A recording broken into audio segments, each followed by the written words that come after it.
Good evening all of you. I am Saurabh Kumar Pandey. तो कुछ students की डिमांड आ रही थी कि सर एक एनालिसिस पार्ट होना चाहिए जो ऑनगोइंग सिचुएशन है, इस पर आपका क्या ओपिनियन है।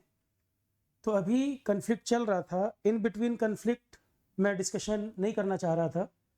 अब आज सीज फायर अनाउंसमेंट हुआ है तो कुछ डिस्कशन इस पर कर लेते हैं, क्या क्या एंगल हो सकते हैं, कितने डायमेंशन हो सकती हैं, उस पर कुछ चर्चा कर लेते हैं। जहाँ तक मेरी अपनी समझ है उसके अकॉर्डिंग कुछ पॉइंट मैं इसमें बात करना चाहता हूँ। सबसे पहला पॉइंट ये कि सर सीज फायर का जो अनाउंसमेंट हुआ, आपकी नज़र में ये डिसीज़न ठीक है या नहीं? बिल्कुल ठीक डिसीज़न है। इस डिसीज़न का हमें पूरी तरह सपोर्ट करना चाहिए, बिल्कुल ठीक डिसीज़न है। और देखो, जो ये वॉर मॉन्गरिंग का एक सिनेरियो है उसमें नहीं पड़ना चाहिए। मीडिया के व्यू, टीआरपी, कुछ लोग एक्सपर्ट, सो कॉल्ड एक्सपर्ट बैठ गए वो वॉर को एस्केलेट करना और ये करना। पहली बात तो इसको वॉर नाम देना ही गलत है, ये वॉर नहीं है। जब गवर्नमेंट कह रही है कि वॉर नहीं है तो वॉर क्यों कहना चाह रहा है, इसको वॉर क्यों डिक्लेयर करना चाहते थे? वॉर नहीं, इसको हम एक कन्फ्लिक्ट का नाम देंगे, वॉर नहीं। क्योंकि जब आप, अब कुछ लोग कह रहे थे कि गवर्नमेंट डिक्लेयर क्यों नहीं कर देती कि full flash war. War declare करने में उसके कई प्रकार के कंसिक्वेंसेस होते हैं, उसमें पढ़ने की जरूरत ही क्या थी? आपको जो एक्शन लेना था वो एक्शन आप ले ही रहे हैं, उसमें वॉर डिक्लेयर करने की जरूरत ही क्या है? बहुत सारे दुनिया में ऐसे युद्ध है जिनको वॉर डिक्लेयर नहीं किया गया। एग्जाम्पल रशिया का जो देख रहे हैं आप, उससे पहले और भी कई वॉर हैं जिनको वॉर का नाम डिक्लेयर नहीं किया गया, क्योंकि कई प्रकार के नुकसान भी झेलने पड़ते हैं आपको फिर।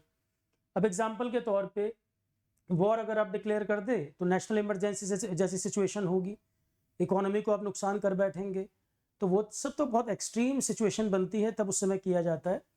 अभी फिलहाल कुछ एंगल पे बात करें, जैसे कि सीज फायर का जो डिसीजन है बिल्कुल ठीक है, ये सही डिसीजन था। देखो, इसमें एक वीडियो हमने जो पहलगाम मैसेकर हुआ उस पर एक वीडियो बनाया था, कुछ पॉइंट मैंने आपको शुरू में ही बताए थे। ये एस्केलेशन जब हुआ है उसके पहले ही कई सारे पॉइंट हमने रेस किए थे और आपने देखा कि उसी लाइन पर ये जाता भी जा रहा था। इसमें कई पार्टी इन्वॉल्व, एक पार्टी सिर्फ ये देखने में जो लगता है सीधा सीधा आपको इंडिया पाकिस्तान कन्फ्लिक्ट लगता है, ये इससे बड़ा मुद्दा है। ये सिर्फ यहीं तक बात सीमित नहीं थी, जैसे जैसे एस्केलेशन बढ़ता गया वो चीज़ें सामने आने भी लगी, वो एक्सपोज भी होती गई। तो एक एक करके कुछ पॉइंट पे डिस्कशन करते हैं और फ्यूचर के लिए भी क्या होना चाहिए, ये एक सबक भी है। जितनी चीज़ें हो रही हैं एक वो अनुभव जो है, तो जो गलतियां हुई, जो कमियां हमें महसूस हुई, क्या हमें सुधार भी करने पड़ेंगे, आगे तक के लिए क्या तैयारी होनी चाहिए। तो इंडिया पाकिस्तान जो इशू रहा, इसमें और भी पार्टी इन्वॉल्व हैं। इसमें जो मैं हमेशा बोलता हूं, एक कंट्री तुर्की है, इसका भी रोल आपने देखा। अभी यहाँ पे कुछ टाइम पहले अर्थक्वेक आया था, साथ साथ ये बताते चलते हैं कि कंट्री का, और एक मैंने पॉइंट कहा था कि ये जो बिग कंट्रीज गेम खेलते हैं ये अपने गेम में खुद भी फंसेंगे। वो भी क्यों मैंने ये पॉइंट रखा था उस पर भी चर्चा करेंगे, पर थोड़ा पेशेंस के साथ एक एक करके सुनेंगे तो ज़्यादा बातें समझ में आएंगी। ये मेरी अपनी एनालिसिस है, कोई एग्री डिसएग्री भी किसी पॉइंट पे कर सकता है, जो मुझे समझ में आता है, जहाँ तक मेरी अपनी समझ है, जो मैंने भाई चीज़ों को पढ़ा उसके अकॉर्डिंग बात करेंगे। थोड़ा पेशेंस के साथ सुनिएगा। तुर्की, पहले इसका नाम तुर्की था, कुछ समय पहले नाम बदल के तुर्की कर दिया गया है। ड्रोन टेक्नोलॉजी में बार बार नाम लेता हूं कि ड्रोन टेक्नोलॉजी में कंट्री काफ़ी एडवांस है। अभी आपने देख भी लिया, ड्रोन टेक्नोलॉजी में काफ़ी एडवांस है, काफ़ी हाई कैटेगरी ड्रोन वगैरह भी कई बना चुका है। रशिया यूक्रेन वॉर में भी कई सारे यूज हुए हैं। यहाँ का जो प्रेसिडेंट है तैयब एर्दोगन, काफ़ी समय से यही राष्ट्रपति है, तैयब एर्दोगन ये प्रेसिडेंट है। कैपिटल इसकी अंकारा। जोग्राफिकली आप इसको देखेंगे एशिया यूरोप दोनों में लाई करता है। जोग्राफिकली तुर्की को देखेंगे एशिया यूरोप दोनों में लाई करता है। इवन इसका city Istanbul Asia Europe boundary पर स्थित है। जोग्राफी में क्वेश्चन भी बनता है इस पर। तुर्की का जो रोल है, ये खुद 40 साल से लगभग टेररिज्म झेल रहा है। एक ग्रुप था यहाँ पर, अभी कुछ समय पहले ही सीज फायर हुआ है वहाँ की गवर्नमेंट और मिलिटेंट ग्रुप के बीच में, वहाँ का जो आतंकवादी संगठन और तुर्की सरकार के बीच में कुछ टाइम पहले ही सीज फायर हुआ, और उस ग्रुप का नाम पीकेके भी बोल देते हैं।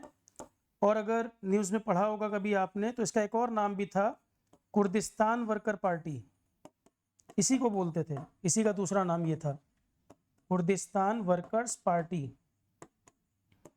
ये मिलिटेंट ग्रुप जो है बेसिकली कुर्द लोग हैं, कुर्द, सीरिया में भी एक्टिव, तुर्की में भी एक्टिव। तो पीकेके या कुर्दिस्तान वर्कर पार्टी इसको कहते थे। ये मिलिटेंट ग्रुप था, कुर्द लोग हैं जिनका वहां की सरकार से डिफरेंसेस थे तुर्की के अंदर। और इसका जो मेन लीडर था उसको इन्होंने जेल में डाला हुआ था, उसका नाम था अब्दुल्ला ओकलान। अब्दुल्ला ओकलान ये इसका नाम था। लगभग 40 साल खुद इसने आतंकवाद झेला है और अब कुछ समय पहले यहाँ पे पीस एग्रीमेंट, सीज फायर हो गया। अब्दुल्ला ओकलान की जो ये पार्टी पीकेके, जो वहाँ का आतंकवादी संगठन उनके लिए, ठीक। तो तुर्की की जो गवर्नमेंट, तैयब एर्दोगन की सरकार, ये और इनके बीच में पीस एग्रीमेंट हो गया। 40 साल बाद जाकर ये कन्फ्लिक्ट अभी कुछ टाइम पहले ही खत्म हुआ है। इसकी खुद की हालत खराब थी आतंकवाद से, ठीक है। तुर्की जो एक समय में मेन ओटोमन एम्पायर का एरिया हुआ करता था, ओटोमन एम्पायर काफी बड़ा एरिया था। आज के समय में अगर मेन इसको कहें तो तुर्की वाला एरिया, काफी बड़ा साम्राज्य और बहुत पावरफुल हुआ करते थे एक समय में ओटोमन एम्पायर। अब ये तो कई हिस्से हो गए, आज तो ज्योग्राफी दुनिया की बदल चुकी है। मेन एरिया अगर कहें आज का तुर्की, तो कई देशों की समस्या क्या चल रही है, उन्हें ये लगता है कि पहले हम बड़े महान साम्राज्य हुआ करते थे, हमें दोबारा वही महान साम्राज्य बनना है। कई देशों का कंसर्न है। तुर्की चाहता है, अब ये ओटोमन एम्पायर ये after first world war collapse कर गया था, ये वर्ल्ड वॉर 1 के बाद ये कोलैप्स कर गया था, बहुत कमजोर हो गया था। जबकि उससे पहले बहुत पावरफुल एम्पायर था ओटोमन एम्पायर। तो वर्ल्ड वॉर 1 के बाद ये कोलैप्स हो गया था।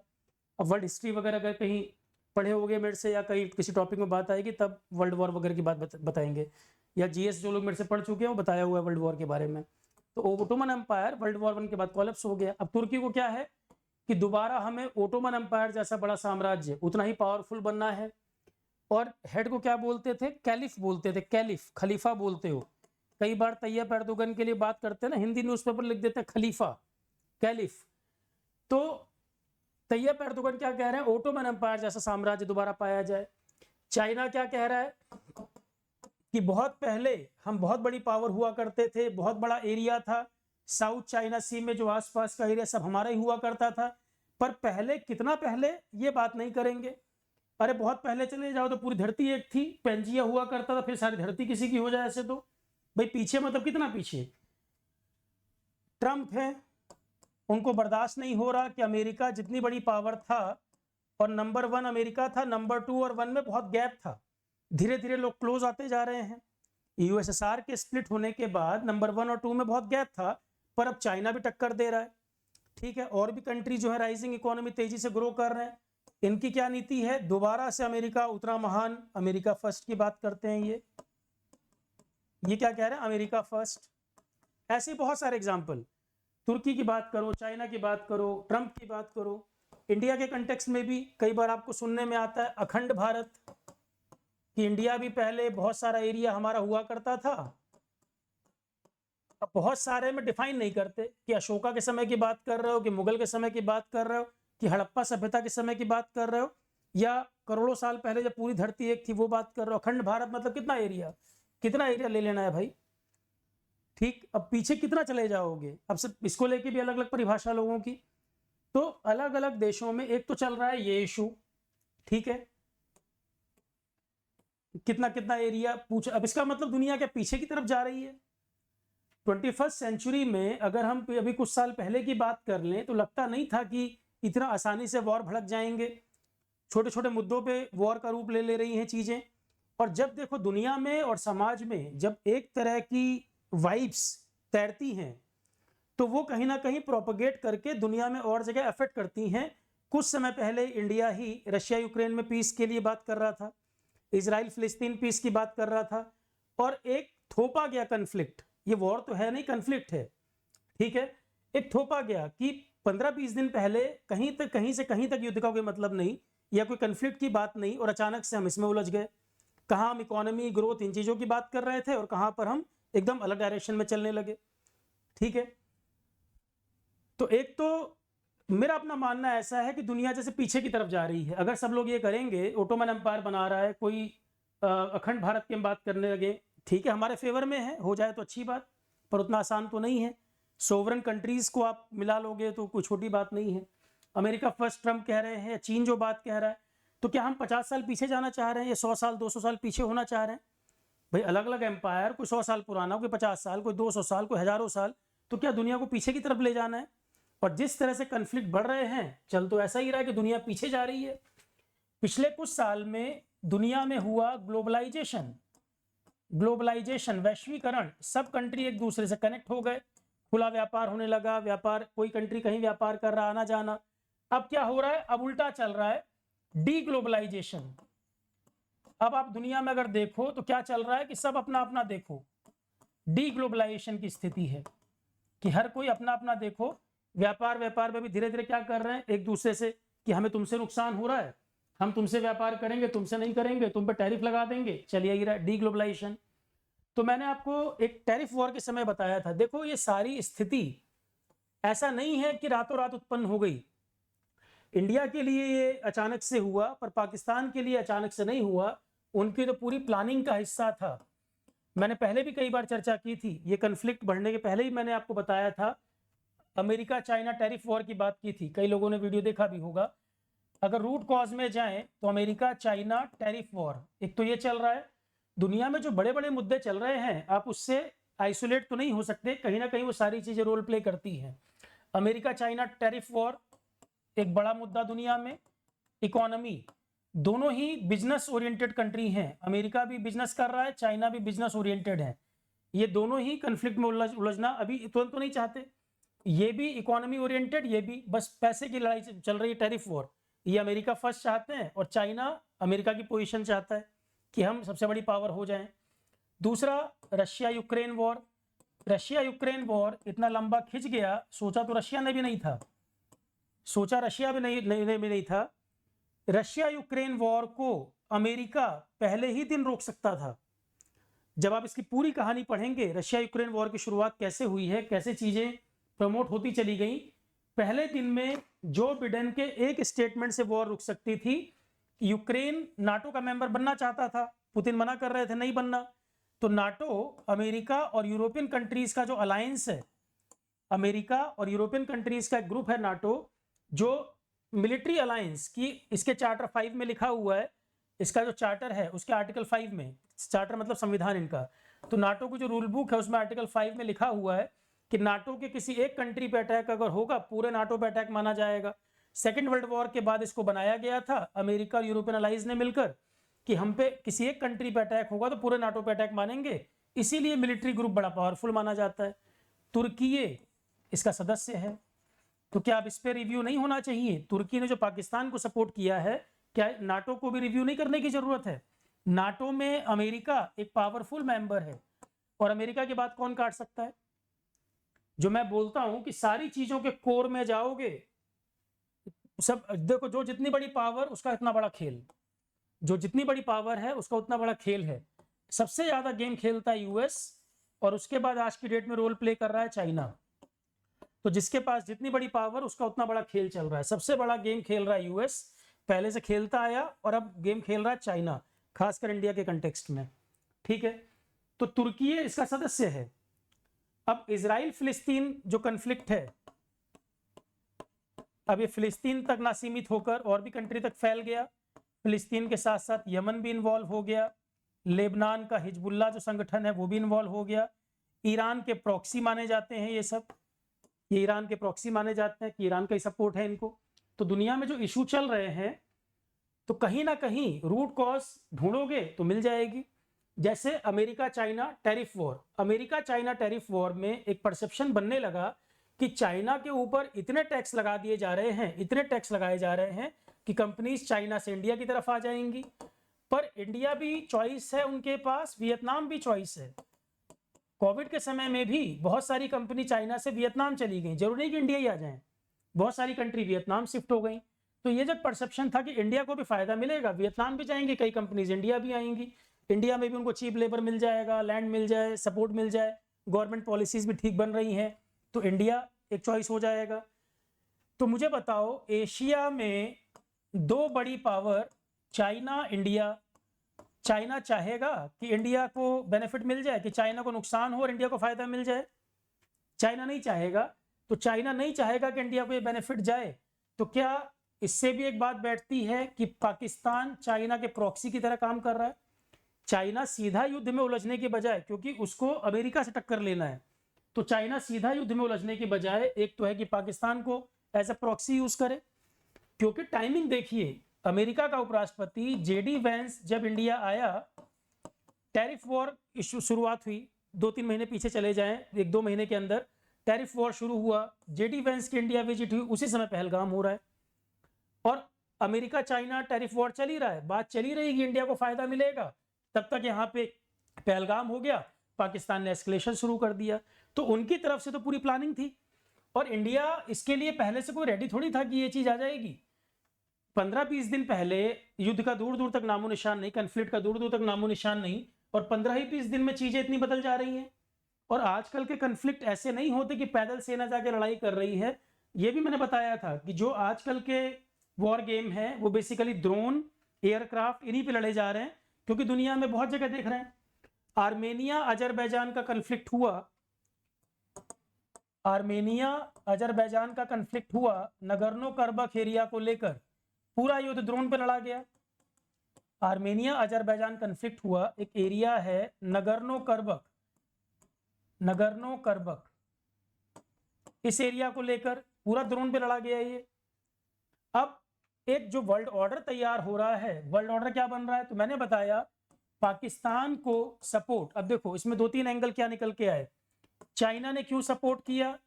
रूट में जाएंगे, कराया धराया इसी का है, रूट कॉज में जाएंगे, अल्टीमेटली तार इसी से जुड़ेंगे जाके चाइना से। क्योंकि बांग्लादेश ने भी, उसका जो मिनिस्टर क्या स्टेटमेंट दे के आया चाइना को, नॉर्थ ईस्ट को लेकर स्टेटमेंट दे के आया, चिकन नेक वाले एरिया के बारे में बोल के आया, तो वो भी सब सोचे समझे साजिश का हिस्सा है। चाइना का क्या कंसर्न? पाकिस्तान को एज अ प्रॉक्सी यूज करता है। तुर्की का क्या कंसर्न? तुर्की मैंने बताया खलीफा, खलीफा जिसका इस्लाम में एक महत्व है उस पद का, उस पोस्ट का, तो ओटोमन एम्पायर के टाइम पे तो बहुत पावरफुल हुआ करता था। अब ओटोमन एम्पायर खत्म हो चुका वर्ल्ड वॉर 1 के बाद, तो अब ये दोबारा से वो पोजीशन हासिल करना चाह रहा है। रिलीजियन को लेकर, इस्लाम रिलीजियन को लेकर तुर्की, सऊदी अरेबिया, ईरान, ये 3 बड़े ठेकेदार हैं जिनके बीच में चल रहा है कि कौन इस्लाम का झंडा बुलंद करे, कि दुनिया हमको माने कि हम इस्लाम के असली पक्षकार हैं। तो तुर्की का जो एंगल है, ईरान का जो एंगल है, वो बेसिकली इस्लाम को एक रिप्रेजेंट करने वाला, कि जैसे फिलिस्तीन वाला मुद्दा है, फिलिस्तीन के मुद्दे पर कई सारे कंट्री धर्म के नाम पे बोले, पर वहीं बांग्लादेश में हिंदू के ऊपर वायलेंस हुआ, वहां नहीं बोल रहे हैं। तो ह्यूमैनिटी की बात नहीं है, रिलीजियन सेलेक्टेड बोल रहे हैं। तो तुर्की का भी रिलीजियस एंगल है पाकिस्तान के साथ, कि रिलीजन के बेसिस पे हम सपोर्ट करें। सऊदी अरेबिया थोड़ा सा अमेरिका के प्रेशर में रहता है। ईरान खुल के सपोर्ट करता है, जैसे फिलिस्तीन वाले मुद्दे पर। इवन जो तीनों ग्रुप हैं, हमास, हिजबुल्ला, हमास फिलिस्तीन का, हिजबुल्ला लेबनान का, और हूती हैं यमन के, उनको ईरान का प्रॉक्सी माना जाता है। हालांकि ईरान के साथ इंडिया के अच्छे रिलेशन हैं। ईरान का अगर एंगल देखोगे यहाँ पर, ईरान के साथ इंडिया के अच्छे रिलेशन है। पाकिस्तान के साथ तो ईरान का बॉर्डर डिस्प्यूट है, बहुत अच्छे रिलेशन नहीं, हाँ पर इतनी गुंजाइश है कि आपस में बातचीत होती है। ईरान के इंडिया के साथ अच्छे रिलेशन रहे हैं, पाकिस्तान के साथ बॉर्डर डिस्प्यूट रहा है, पर बातचीत की गुंजाइश इनके बीच में रही है, ईरान पाकिस्तान के बीच। वो दुश्मनी का लेवल इंडिया पाकिस्तान जैसा नहीं है ईरान पाकिस्तान का, हालांकि बॉर्डर डिस्प्यूट है इनके बीच में, कन्फ्लिक्ट भी होते रहते हैं समय समय पर। तुर्की को देखिए, धर्म के पीछे, ये पागल कंट्री मानता हूं मैं इसको, धर्म के पीछे, और सबसे ज्यादा गड़बड़ कर रहा है इस समय, ये बहुत गड़बड़ कर रहा है। नाटो का सदस्य क्यों बना हुआ है, इसको भी रिव्यू करने की जरूरत है। ठीक, यहां पर कुछ समय पहले अर्थक्वेक आया, तुर्की में भी सीरिया में भी, तुर्की और सीरिया में अर्थक्वेक आया। 7.8 मैग्नीट्यूड का तुर्की और सीरिया मिलाकर तकरीबन 55,000 के आसपास मौतें हुई। इंडिया ने सहायता दी, ऑपरेशन दोस्त चलाया, भारत ने इसको सहायता भेजी, ऑपरेशन दोस्त चलाकर, और यही इंडिया के अगेंस्ट में कॉन्स्पिरेसी कर रहा है, पाकिस्तान को सपोर्ट कर रहा है। तो ये अब इंडिया के साथ जो सबक रहा है, जो युद्ध हुआ, युद्ध नहीं कन्फ्लिक्ट सॉरी, करगिल के बाद, अब ये जो हम एक वर्ल्ड ऑर्डर बदलने के लिए काम कर रहे थे, पुराने दोस्त भी मेंटेन कर रहे थे, नए दोस्त भी हम बनाने की कोशिश कर रहे थे, पर कुछ लोग हैं जो दोस्ती के काबिल है नहीं। ये भी एक सबक मिला इंडिया को। अब देखो, दुनिया में जो खुद मजबूत होगा उसी की सुनी जाएगी। किसी के भरोसे युद्ध नहीं कर सकते आप, इसने आपको सबक दिया है। किसी के भरोसे नहीं, खुद मजबूत होंगे तो टिकेंगे। सर्वाइवल ऑफ द फिटेस्ट की थ्योरी आ जाएगी। अब जो जितना मजबूत, दुनिया उसके पीछे रहेगी। और साइंस एंड टेक्नोलॉजी, यही भगवान होगा फ्यूचर में। साइंस, टेक्नोलॉजी, इनोवेशन, यही भगवान है फ्यूचर में। जो इस मामले में जितना मजबूत होगा, इजराइल की तरह, किसी की हिम्मत नहीं पड़ेगी आंख दिखाने की। ठीक, अभी उस पर बात करेंगे। तो तुर्की को इंडिया ने भी कुछ टाइम पहले सपोर्ट किया, ऑपरेशन दोस्त चला के, और ये हमारे अगेंस्ट में पाकिस्तान को सपोर्ट कर रहे हैं, ड्रोन दे रहे हैं। ये पहले ही बताया था मैंने कि ड्रोन टेक्नोलॉजी पाकिस्तान की तुर्की सप्लाई करता है, तुर्की और चीन। तो ये तो हो गया इन सबका एंगल। अगली बात पर आ जाए।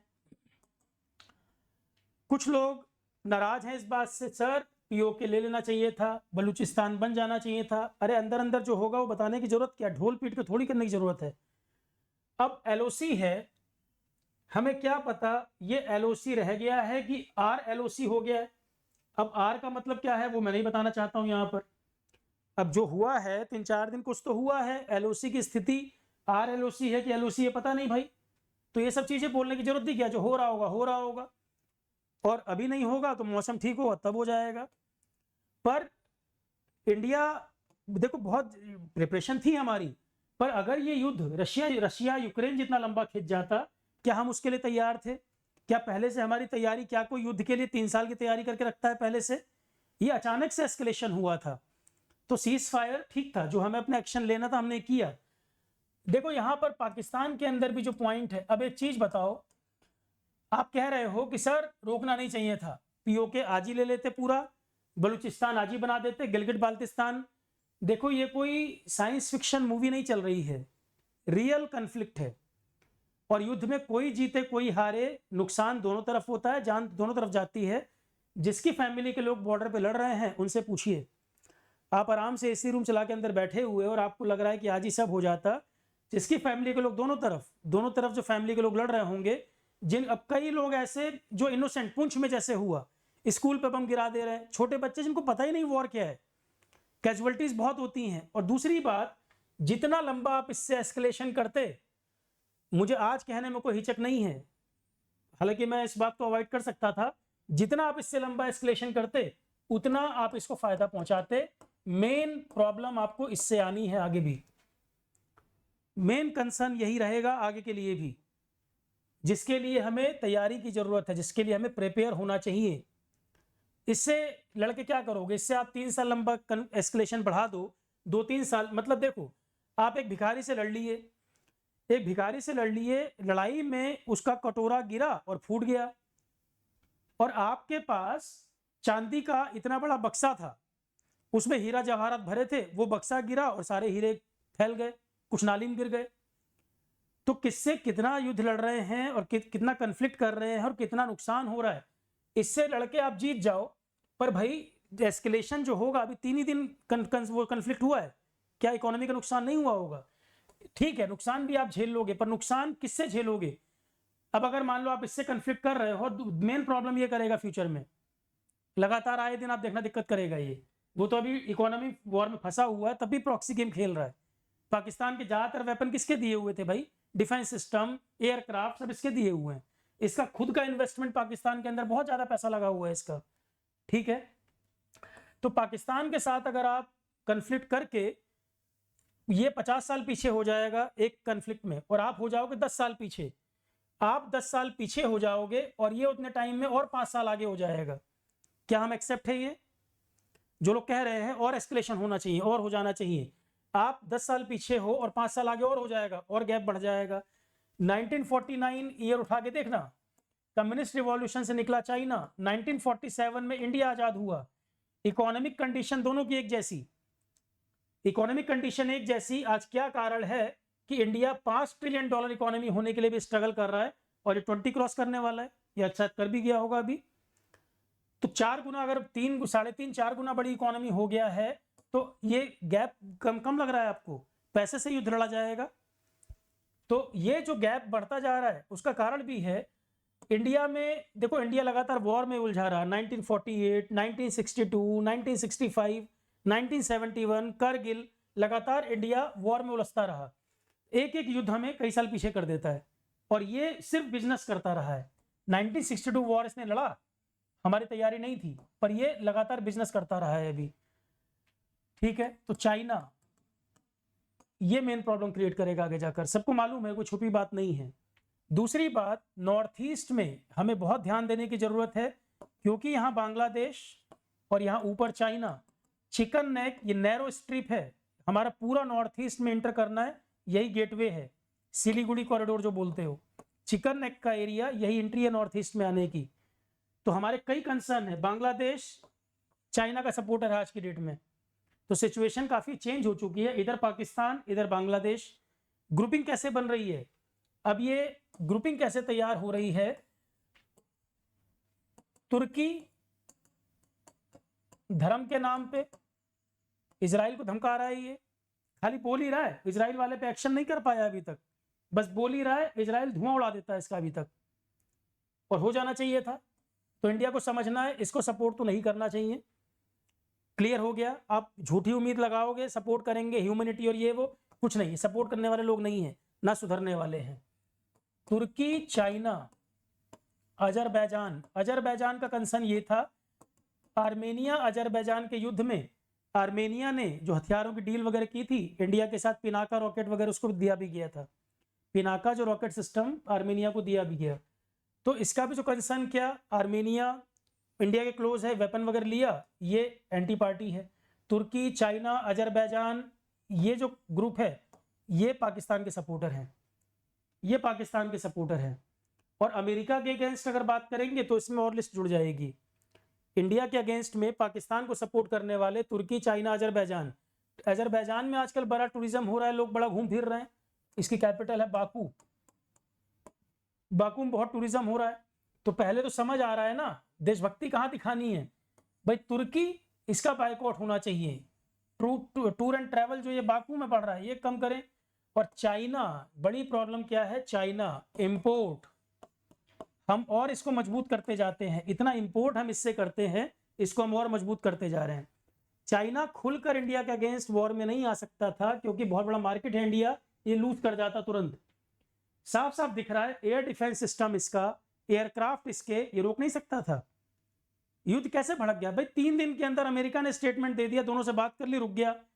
एक दिन पहले उपराष्ट्रपति कह रहे नन ऑफ आवर बिजनेस, तो फिर कैसे रुक गया? इसका मतलब कहीं ना कहीं हथियारों की मार्केट खुल रही थी, कि जो हथियार हैं जरा वो वो एग्जीबिशन हो जाए, शोकेस कर दिए जाएं हथियार, फिर डील शुरू हो जाएगी। S-400 रशिया से जब इंडिया खरीद रहा था, अमेरिका ने बहुत प्रेशर बनाया था इंडिया के ऊपर। रशिया से जब इंडिया ने खरीदा S-400, जिसने बड़ी इंडिया को मदद, S-400 ने बड़ा साथ दिया इंडिया का, सुदर्शन चक्र, S-400 सुन रहे हो जो आजकल, रशिया से इंडिया ने खरीदा, इसने बड़ा विरोध किया था कि हमसे खरीद लो, थर्ड सिस्टम 6 गुना महंगा है जो, वो खरीद लो। हथियारों का एक मार्केट खुल गया, और दुनिया में मंदी है, रिसेशन की तरफ दुनिया जा रही है, इसका मतलब कहीं युद्ध हो रहा है क्या? हथियारों का मार्केट खुल रहा है। मंदी है तो बड़े बड़े कंट्री के लिए एक फील्ड ओपन हो जा रहा है कि हथियार बेचो, और जब एक व्यापार नहीं हो रहा, मंदी चल रही है, तो लोग भिड़े और हम ही हथियार सप्लाई करते हैं, दोनों को भिड़ा दो, हथियार बेचो। 1947 के पहले एक ही कंट्री, एक ही लोग, एक ही घर के लोग, एक ही कंट्री भाई, और 2 कंट्री बन गए उसमें से, मतलब एक घर में 2 भाई थे, लड़ लिए, छोटा भाई ज्यादा शरारती था, और वो लड़ाई होते होते दुश्मनी में बदल गई। आज की डेट में जो दूसरी गली वाला व्यक्ति है वो दोनों को सामान सप्लाई कर रहा है, और जब युद्ध भड़क जा रहा है दोनों को चुप करा दे रहा है। इतने ज्यादा डिफरेंसेस क्रिएट हो गए। अगर ये ग्रुपिंग इंडिया, पाकिस्तान, चाइना, अगर एशिया में ये एक ग्रुप बनता, जैसे यूरोपियन यूनियन है, अगर एशियन यूनियन होता तो वर्ल्ड ऑर्डर कुछ और ही बनता। जो नेहरू का ड्रीम था एशिया अफ्रीका को लेकर एक ग्रुपिंग बने, तो वो तो हो नहीं पाया, उल्टा अपने कन्फ्लिक्ट में उलझे हुए हैं। अब आ जाओ अमेरिका की बात पे। सर अमेरिका ने तो अच्छा किया, रुकवा दिया। अरे 2 दिन पहले, 3 दिन पहले भी हो सकता था। एक बात बताओ, अमेरिका की जो इंटेलिजेंस है CIA, इनको नहीं पता कि पाकिस्तान टेररिज्म फैलाता है? ओसामा बिन लादेन को ढूंढ ले रहे हैं, किस घर में छुपा हुआ है, वहां से ले जाके समंदर में फेंक दे रहे हैं। इनको टेररिज्म का नहीं पता आज तक। इतनी बड़ी बड़ी एजेंसीज दुनिया में है, इनको नहीं पता कि पाकिस्तान क्या करता है। अरे भाई, पैसा ही तुम ही दे रहे हो, पागल बना रहे हो दुनिया का। पाकिस्तान की खुद की हिम्मत है क्या उतना पैसा? चाइना का सपोर्ट है, तुर्की का सपोर्ट है, और इस्लामिक कंट्री सपोर्ट कर रहे हैं, तुम सपोर्ट कर रहे हो वेस्ट। इतने साल से पाठ पढ़ा रहे हो लोगों को, good terrorism bad terrorism. United nation सबसे पहले इसको बंद करो। खाली चाय नाश्ता करने के लिए ग्रुप बनाए, एक युद्ध को नहीं रोक पा रहा है। ये बना था वर्ल्ड पीस के लिए, किसी को रोक पा रहा है? इसको पहले ताला लगाओ। कोई काम नहीं है, बस मीटिंग हो रही है रोज, हो कुछ नहीं रहा है। जो बड़ी बड़ी पावर है उन्हीं के फेवर में काम हो रहा है, जैसा वो चाह रहे हैं। तो वेस्ट जो है ये गुड टेररिज्म बैड टेररिज्म सिखाते थे। आज तक टेररिज्म को डिफाइन नहीं कर पाए प्रॉपरली यूएन में। टेररिज्म की सही डेफिनेशन दे दो, टेररिज्म क्या है, गुड और बैड क्या होता है। जब तुम्हारे ऊपर 9/11 हो गया तो टेररिज्म टेररिज्म समझ आया। इंडिया इतने साल से चिल्ला रहा, टेररिज्म नहीं समझ आ रहा था। तो पागल बना रहे हो दुनिया का। सारा पैसा तुम्हारा दिया है, पाकिस्तान के रक्षा मंत्री ने कह ही दिया ना, 3 डिकेड तक 30+ ईयर से ये डर्टी गेम हम तुम्हारे लिए खेल रहे हैं, और क्या सबूत चाहिए? खुद ही कह दे रहा है डिफेंस मिनिस्टर कि 30+ साल से हम तुम्हारे लिए खेल रहे हैं ये गेम यूरोप और अमेरिका के लिए, और प्रूफ चाहिए। उसके बाद अभी क्या कह रहा है, हम कहते हैं कि हमारी सेकंड लाइन ऑफ डिफेंस में, भाई हमारी जो फोर्सेस हैं लेयर्ड में है ना, आर्मी है, पैरामिलिट्री है, टेरिटोरियल आर्मी है, कि हमारे लिए सेकंड लाइन ऑफ फोर्स ये रहेगी, एयरफोर्स है, आर्मी है, पैरामिलिट्री है, लीड ये करेंगे। जैसे अभी क्या था, बॉर्डर पे BSF है, फिर हमारे पास सेना है, एयरफोर्स है, पैरामिलिट्री है, कई सारे। तो हमारे पास तो second line of defence, third line of defence, हम तो डिफेंस की बात कर रहे हैं। जो वेल आर्म्ड ट्रेंड लोग हैं उन्हीं की बात कर रहे हैं। पाकिस्तान का रक्षा मंत्री क्या कह रहा है, सेकंड लाइन ऑफ डिफेंस में हमारे पास जो मदरसे में पढ़ने वाले स्टूडेंट हैं वो हमारी सेकंड लाइन ऑफ डिफेंस है। इसका मतलब मदरसे में तुम हथियारों को ट्रेनिंग देते हो, मदरसे के नाम पर तुम ट्रेनिंग दे रहे हो। तो फिर इंडिया ने गलत कैसे कर दिया? इंडिया ने जो अटैक किए हैं वो क्या गलत है, सही तो है। मदरसे के लोग तुम्हारा सेकंड लाइन ऑफ डिफेंस है, इसका मतलब तुम हथियार चलाना सिखाते हो वहां पर। टेररिज्म नहीं तो क्या है फिर? वो उनको तुम इसी की तरह तो इस्तेमाल कर रहे हो, और क्या कर रहे हो? खुद बोल रहा है वो, वहां का रक्षा मंत्री जितनी बातें कर रहा है उतना एक्सपोज हो रहा है। उसको और बोलने देना चाहिए था। और पर आप कितना ही समझा लोगे, ये समझेंगे नहीं, क्योंकि इनके गेम का हिस्सा है। वेस्ट और यूरोप नहीं समझेगा। जयशंकर ने कितनी बार लताड़ लगाई है, कितनी बार उन्होंने इस चीज को बोला है, और बिल्कुल सही बोला कि गेम तो इन्हीं का है अल्टीमेटली। ये खुद एक्सपोज हो रहे हैं। दूसरी बात, अभी देखो IMF ने जो लोन दिया, IMF ने $7 बिलियन का प्रोग्राम टोटल था, $7 बिलियन का प्रोग्राम था।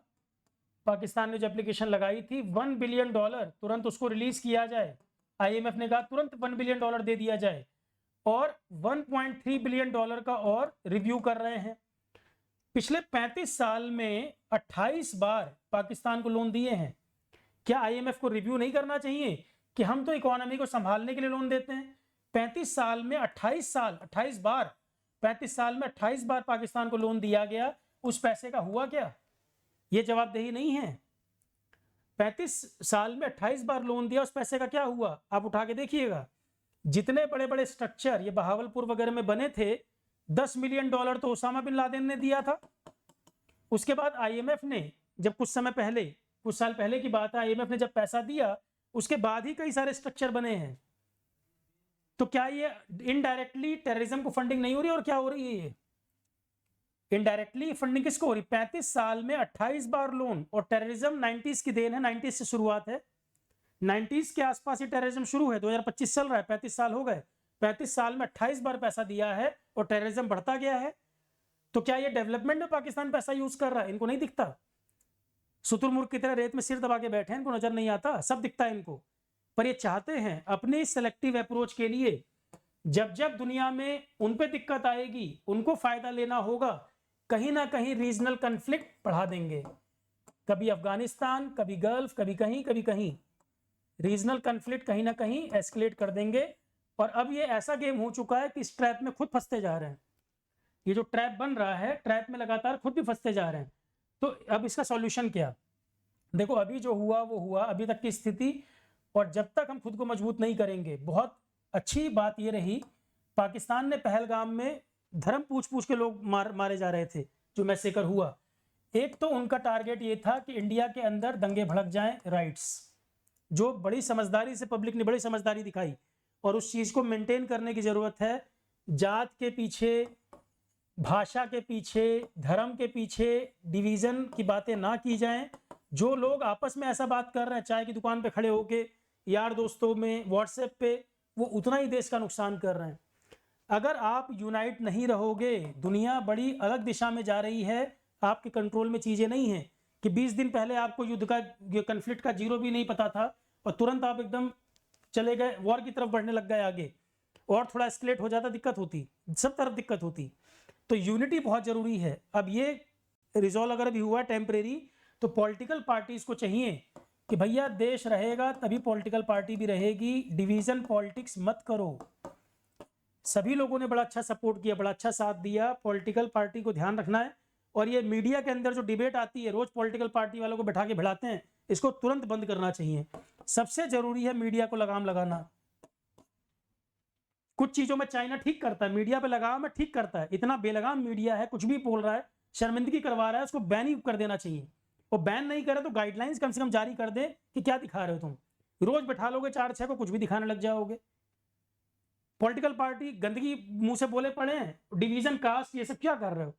तो कास्ट, लैंग्वेज, रिलीजियन, रीजन, इन सब चीजों के बेसिस पर गड़बड़ ना करें, नहीं तो कंट्री को अंदर ही खोखला कर दोगे आप। बड़ी समझदारी लोगों ने दिखाई कि यहां पर इस तरह की घटना नहीं बनी। दूसरा, कश्मीर को अनस्टेबल करना, दूसरा इनका यह टारगेट था कि कश्मीर अगर डेवलप करने लगेगा, लोगों को रोजगार मिलने लगेगा, पढ़ाई लिखाई होगी, तो फिर ये गलत रास्ते पे हम इनको नहीं डाल पाएंगे। तो कश्मीर को अनस्टेबल करना इनका दूसरा टारगेट था, जिससे प्रोपेगेंडा चलता रहे। तो ये जो कन्फ्लिक्ट हुआ, वॉर नहीं है, कन्फ्लिक्ट है।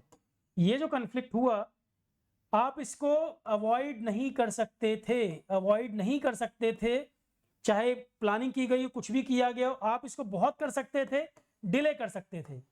ये घटना चाहे 6 महीने बाद होती, चाहे साल भर बाद होती, अल्टीमेटली करना आपको यही पड़ता।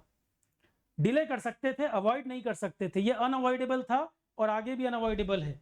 सर्कमस्टांसेस फिर बदलेंगे ये, और ये आप कैलकुलेशन नहीं कर पाओगे पहले से।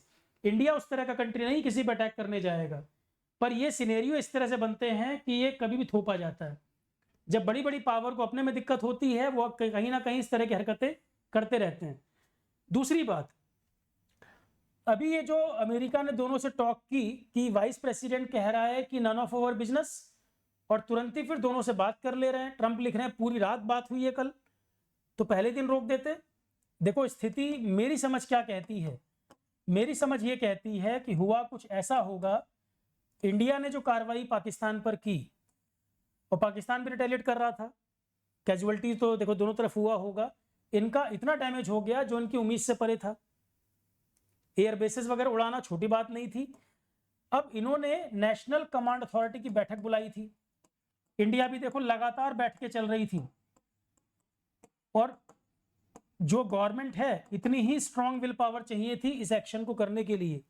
पाकिस्तान के पंजाब वाले एक्शन में आपने जो ये अभी एक्शन हुआ पंजाब वाले पार्ट में पाकिस्तान के, सोच भी नहीं सकता था कोई बड़े से बड़ा एनालिस्ट हो अंदाजा नहीं लगा सकता था, क्योंकि पाकिस्तान के पंजाब वाले पोर्शन में आप ऐसा करोगे, और ये बहुत जबरदस्त मैसेज इनको गया है, इनकी हालत खराब हो गई। यहाँ पर पाकिस्तान का जो पंजाब वाला पोर्शन है, समझ लो इसके हार्ट पे आपने अटैक किया।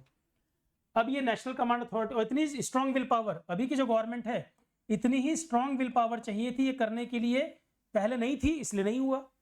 बहुत बड़ा इंटेलेक्चुअल पर्सन, बहुत ज्यादा पढ़ा लिखा, हार्वर्ड से पढ़ा लिखा, शायद ये निर्णय नहीं कर पाता जो अभी निर्णय हुआ।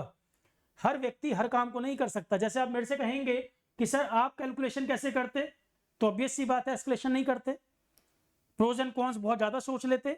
पर कई बार इस तरह की सोच, जो अभी करंट गवर्नमेंट है, गवर्नमेंट का डिसीजन, भाई इतनी देखो इंटेलेक्चुअल लोग मीटिंग में थे, सब कुछ थे, पहले भी थे, पर पीएम जो है, होम मिनिस्टर जो है, विल पावर का गेम था। यहां कोई इंटेलेक्चुअल नॉलेज की बात नहीं, सबसे ज्यादा इंपॉर्टेंट था डिसीजन मेकिंग।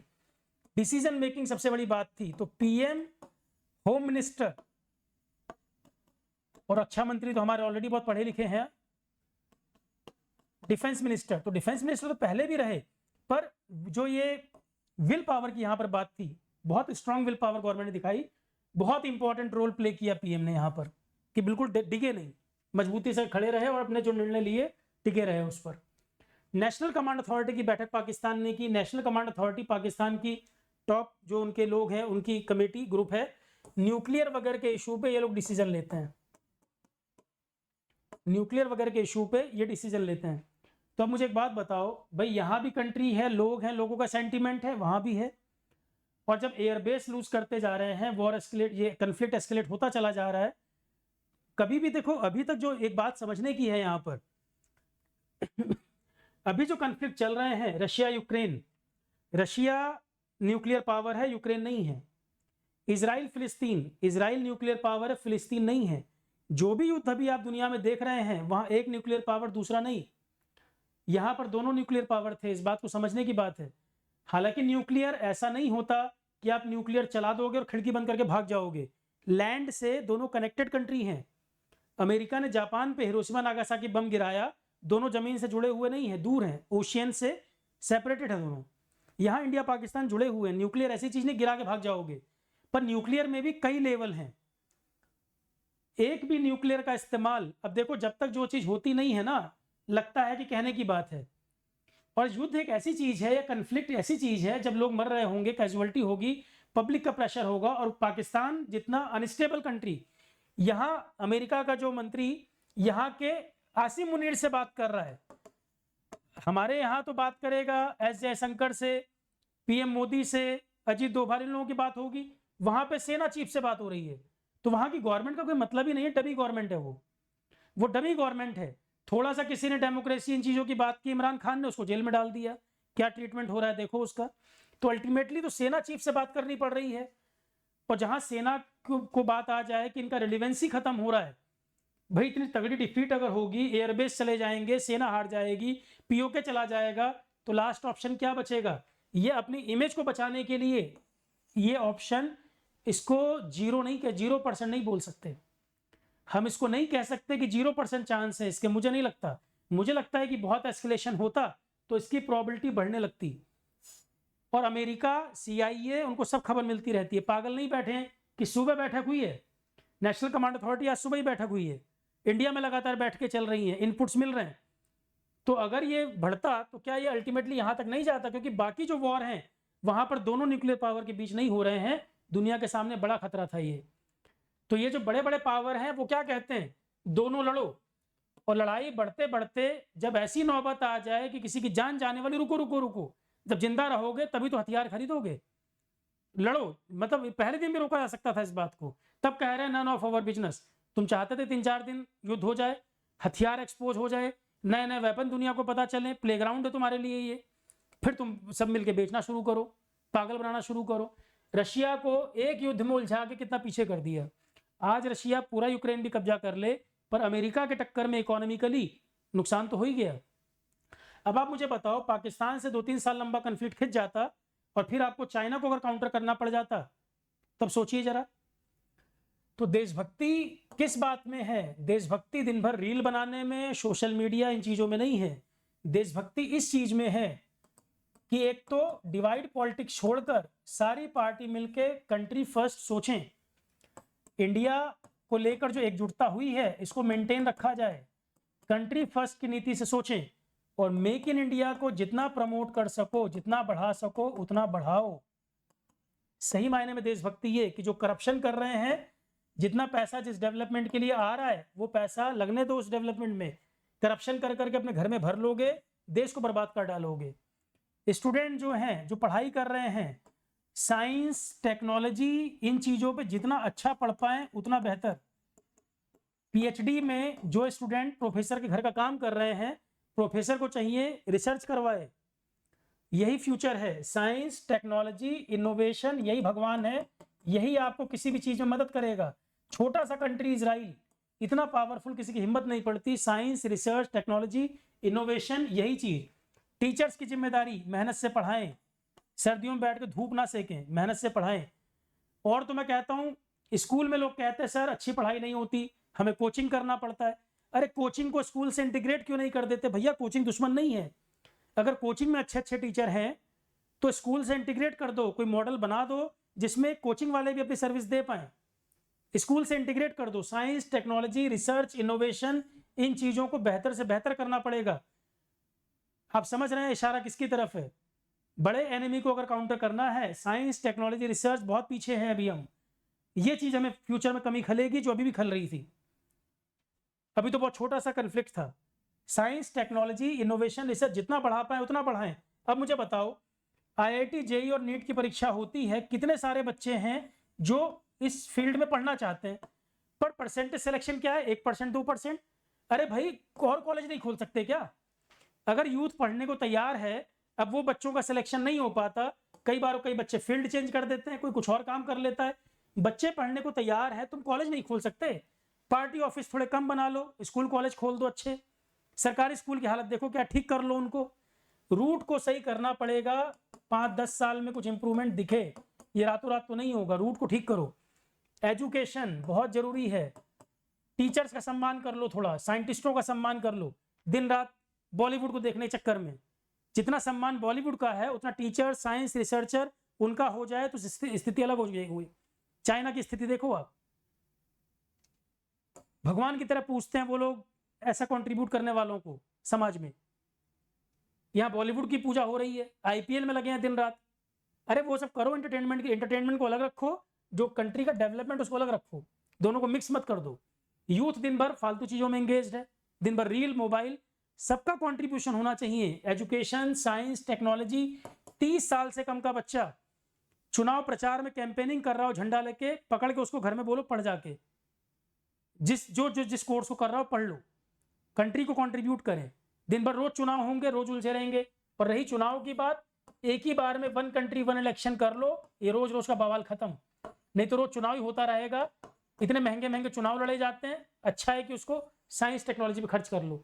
ये 1 कंट्री 1 इलेक्शन का जो प्रपोजल है, ये इंप्लीमेंट होना चाहिए। मैं पक्ष में हूं इसके। कास्ट सेंसस को लेकर लोग बात कर रहे हैं। चुनाव होते रहेंगे, डाटा आता रहेगा। बिहार चुनाव है तो अब ये शुरू। कितना डिवाइड करोगे लोगों को? कास्ट में कास्ट, रिलीजियन, क्या क्या करना चाह रहे हो? ये डाटा आएगा, फिर अलग कहानी शुरू हो जाएगी। फिर रिजर्वेशन के पीछे बात शुरू। अरे कैपेबल बनाओ लोगों को, स्किल डेवलपमेंट करो। चुनाव देश रहेगा, चुनाव भी चलता रहेगा। पहले कैपेबिलिटी, स्किल्ड। अब चक्कर क्या है, जिसके फेवर की बात होगी वो खुश हो जाएगा, और जिसके अगेंस्ट में बात होगी वो उल्टा कहेगा। पर पॉइंट वही है, कंट्री को अगर लेके कोई सोचे तो भाई एक ही मोटिव होना चाहिए, ज्यादा से ज्यादा डेवलप करना, ज्यादा से ज्यादा डेवलपमेंट। जितना ज्यादा कंट्री को आगे बढ़ाया जा सके उतना ज्यादा। Science, technology, research, innovation, education, इसी पर काम होना चाहिए पूरा का पूरा अगले कई साल। मेक इन इंडिया को प्रमोट करने की जरूरत है। चाइना के इंपोर्ट को घटाने की जरूरत है। रातों रात चाइना का इंपोर्ट नहीं कम कर पाओगे। छोटे छोटे टूल्स कितने सारे यूज होते हैं, ये बहुत सारी चीज चाइना से लेते हो आप। बहुत सारी चीजें अनजाने में आप यूज कर रहे हो, यहाँ पे डिपेंडेंसी है। तो इंपोर्ट कम करना पड़ेगा, तो अपनी चीजों को बढ़ाना पड़ेगा। आईएमएफ की बात करो जरा। आईएमएफ ने लोन दिया, $1 बिलियन तुरंत रिलीज हुआ ना। $7 बिलियन का प्रोग्राम था जिसमें $1 बिलियन रिलीज किया। $1.3 बिलियन रिव्यू कर रहे हैं। आईएमएफ किस तरह से काम करता है देखो, इसके बारे में बताता हूं मैं। $1 बिलियन कहा गया तुरंत पाकिस्तान को दे दिया जाए। आईएमएफ के अंदर जो कंट्री हैं वहीं से तो पैसा आता है। और कहां से आता है? कंट्री जो है वही कंट्रीब्यूट करते हैं। इसका एक नियम होता है, जो जितना बड़ा कंट्रीब्यूटर, जिसका जितना ज्यादा कैपिटल शेयर है इसमें, उसके पास उतने वोटिंग राइट होते हैं। अमेरिका के पास जो वोटिंग राइट है 16.5%, 16.5% वोटिंग राइट है। चाइना के पास तकरीबन 6%, जापान के पास भी इसी के आसपास है। इंडिया 2.7, 2.6 के आसपास है, 2.67 के आसपास है। अभी लेटेस्ट डाटा देखोगे 2.6 या 7 के अराउंड है। तो जो जितना बड़ा कंट्रीब्यूटर आईएमएफ में, उसके पास उतने वोटिंग के अधिकार। एक कंट्री का एक वोट नहीं होता यहाँ। अमेरिका के पास 16.5% वोट शेयर है। तो कैसे इनकी सहमति के बिना पाकिस्तान को पैसा दे रहे हैं? इनकी सहमति के बिना पैसा मिल रहा है क्या? वहां का रक्षा मंत्री कह भी रहा है कि 30 साल से हम लोग डर्टी गेम अमेरिका, यूरोप के लिए खेल रहे हैं, और आईएमएफ से 35 साल में 28 बार फंड रिलीज हुआ है, इनकी सहमति के बिना हो रहा है। F-16 फाइटर प्लेन को मेंटेनेंस के नाम पे अभी पीछे पैसा रिलीज किया अमेरिका ने। F-16 के मेंटेनेंस के लिए पैसा इन्होंने दिया, F-16 भी इन्होंने ही दिए। F-16 प्लेन इनके पास 84-85 के आसपास F-16 प्लेन है इनके पास, 84-85 लगभग F-16 प्लेन इनके पास है। ठीक है, तो सब चीजें तुम ही सप्लाई कर रहे हो, फाइटर प्लेन तुमने दे रखे हैं, पैसा तुम रिलीज करवा रहे हो और यहाँ बेवकूफ बना रहे हो। हम टेररिज्म को सपोर्ट नहीं करते तो किसको कर रहे हो? ये देखना नहीं चाहिए कि 28 बार पैसा मिला तो गया कहाँ? टेररिज्म कैसे बढ़ाओ उतने टाइम में? तो इसका मतलब गेम खेल रहे हैं। अभी अमेरिका ने रोल प्ले क्यों किया? कहीं ना कहीं टकराव बढ़ रहा था और दोनों न्यूक्लियर पावर हैं, लग रहा था कि बात इनके हाथ से निकल जाएगी। भाई दो लोगों को भिड़ाओ लड़ाओ, पर जब मरने मारने की नौबत आए तब रोक दो कि दोनों रहेंगे तो हमसे हथियार खरीदेंगे, व्यापार होगा। कठपुतली की तरह नचा रहे हैं। चाइना के लिए इंडिया एक बहुत बड़ा मार्केट है, बहुत बड़ा मार्केट है। खुल के तो नहीं आता पर बैक सपोर्ट इसी का है। अब ये अपने ट्रैप में खुद देखो फंसते चले जाएंगे।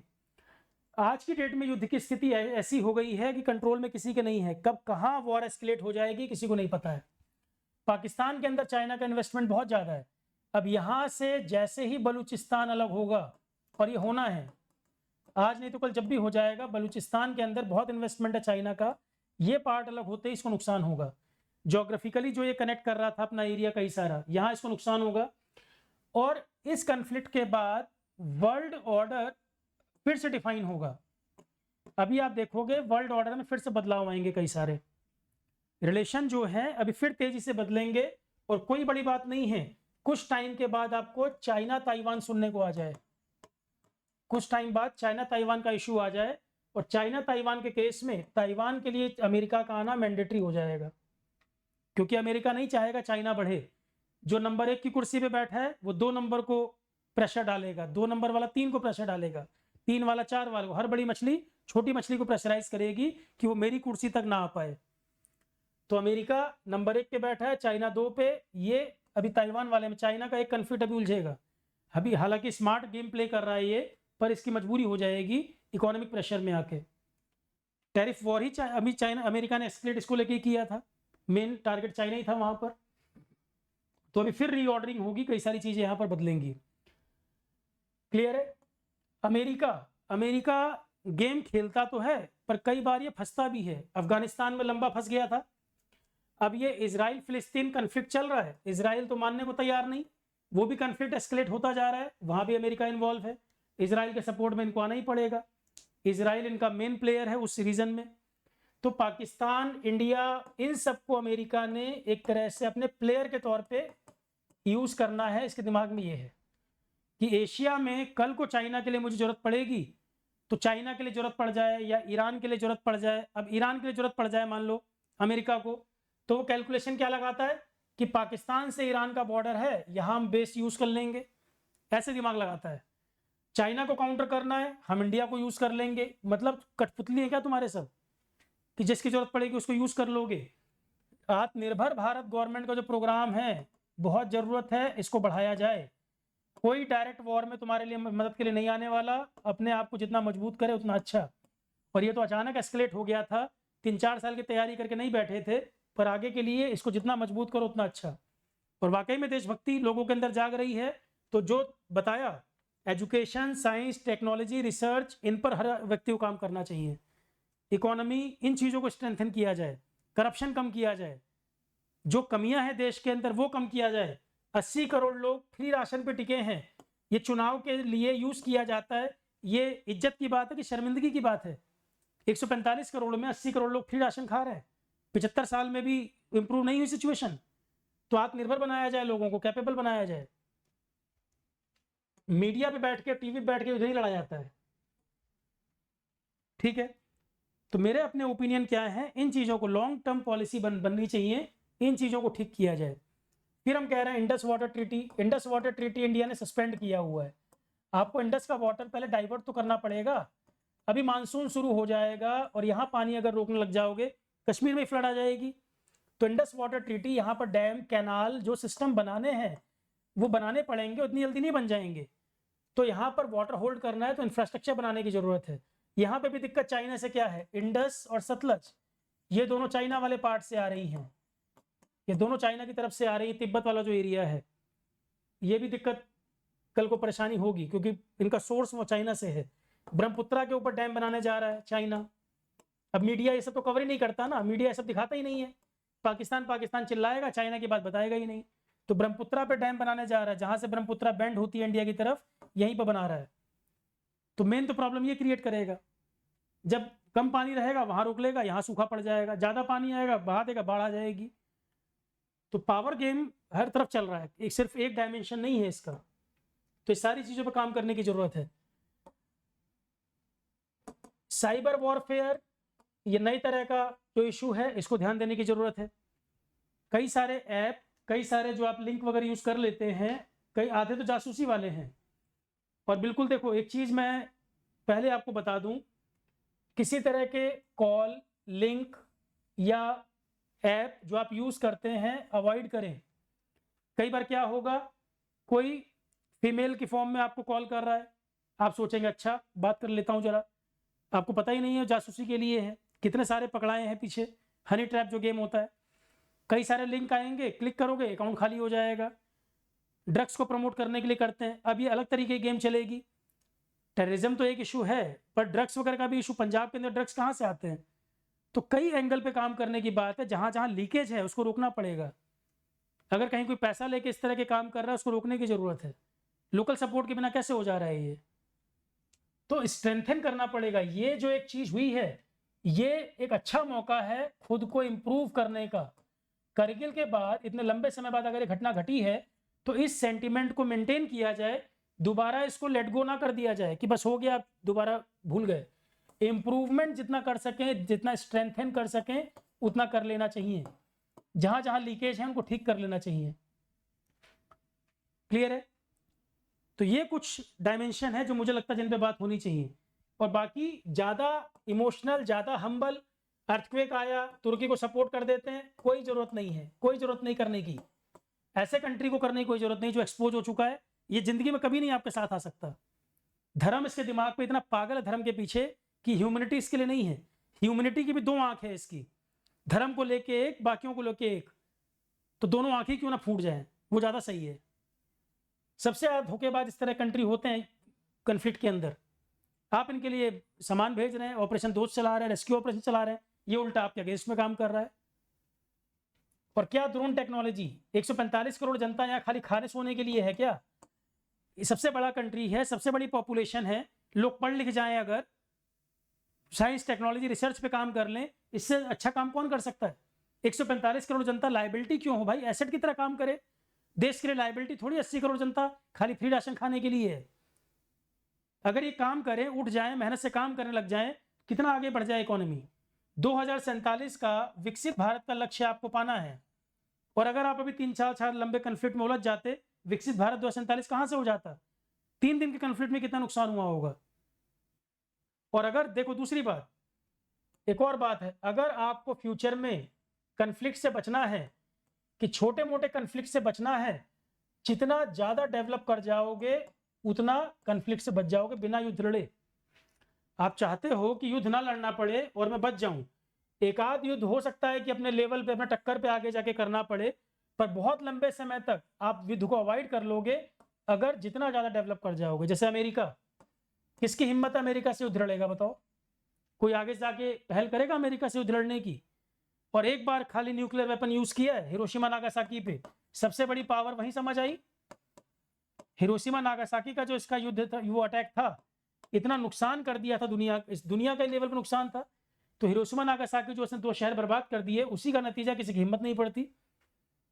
तो आप अगर डेवलप कर गए, बहुत बड़ी इकोनॉमी बन गए, एडवांस हो गए, इजराइल जैसे कंट्री की तरह टेक्नोलॉजी एडवांस हो गए, किसी की हिम्मत ही नहीं पड़ेगी, युद्ध की नौबत तब भी नहीं आएगी। ये पाकिस्तान और बांग्लादेश जैसे कंट्री स्टेटमेंट दे पाएंगे क्या? जब आप एकदम से आगे निकल जाओगे, इनकी हिम्मत नहीं पड़ेगी कमेंट पास करने की। जैसे कोई बच्चा जब तैयारी कर रहा होता है, तो लोग क्या बोलेंगे, अरे तैयारी करते रहोगे क्या, कैसे हो पाएगा, लगता नहीं तुम्हारा हो पाएगा। और जब वही बच्चा सेलेक्ट हो जाता है, तो लोग क्या कहते हैं, हमें पता था ये कुछ करके दिखाएगा, ये बहुत टैलेंटेड था। तो समय जो है ना, सबसे बलवान समय है, टाइम सब चीज़ का जवाब देता है।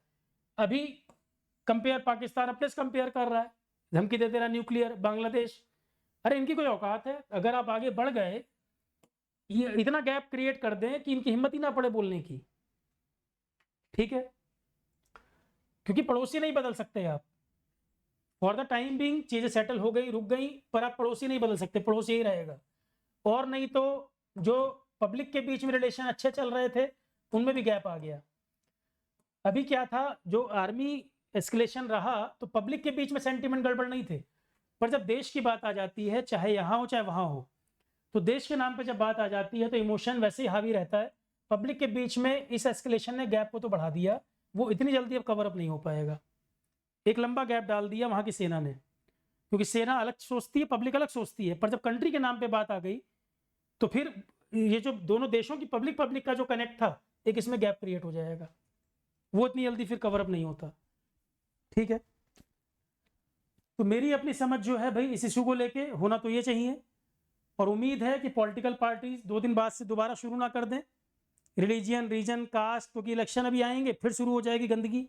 सबसे पहले रोकना इसको चाहिए, और ये ब्रॉडकास्ट मीडिया के थ्रू होता है, मीडिया को खुद समझना चाहिए। देशभक्ति है भैया तो मत दिखाओ, 4 लोग रोज बैठाते हो, रोज बकवास करते हो, बड़ा गलत मैसेज जाता है। ये जो इतने सारे डिवीजन सोसाइटी में चल रहे हैं, बहुत हद तक जिम्मेदार मीडिया है। कोई नेता कुछ बोल रहा है तो तुम्हें इतनी समझ नहीं है कि उसको ना दिखाया जाए, बकवास बात है। ऐसी चीज़ों को दिखा के तुम्हें व्यू और टीआरपी तो आ जाएंगे, तो देश को कमजोर करते हो, ये नहीं करना चाहिए। ठीक है, चलो इतना ही रखते हैं क्लास। और भी कई पॉइंट डिस्कस कर सकते हैं, पर मुझे लगता है कि आज के सिनेरियो के हिसाब से इतना काफ़ी था। बाकी आगे क्लासेस वगैरह आएंगे, जब कोई इश्यूज आएंगे और मुद्दों पे डिस्कस कर सकते हैं बहुत डिटेल में। कई डायमेंशन है, आप एक सेशन में पूरी बातें नहीं क्लियर कर सकते। कुछ चीज़ें मैंने आपको पहलगाम वाले लेक्चर में बताई थी, कुछ अमेरिका चाइना टैरिफ इशू में बताई थी, कुछ पॉइंट अभी डिस्कस हुए। तो बहुत सारे एंगल हैं, हर कंट्री के अपने कई सारे एंगल पर डिस्कशन हो सकता है। पर अब चलो और लेक्चर आगे आएंगे तब बात करेंगे। अभी आज क्योंकि डिमांड बहुत आ रही थी, सर कुछ एनालिसिस वगैरह बताइए, ओपिनियन अपना, इसके लिए मैंने सेशन प्लान किया था। Thank you all of you, thank you.